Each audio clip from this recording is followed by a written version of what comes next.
সালাতে দোয়া কবুল হয়। সালাতে দোয়া কবুলের 3 জায়গা। একটা হচ্ছে তাকবীরে তাহরিমার পরে আমরা সানা পড়ি না, আমরা তো একটা পড়ি।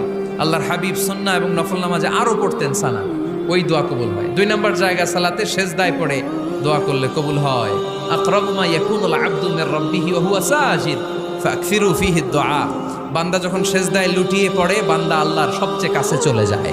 কিন্তু বিশ্বনবী বলে, সেজদাটা তোমার রবের কুদরতি পায়ের উপরে পড়েছে।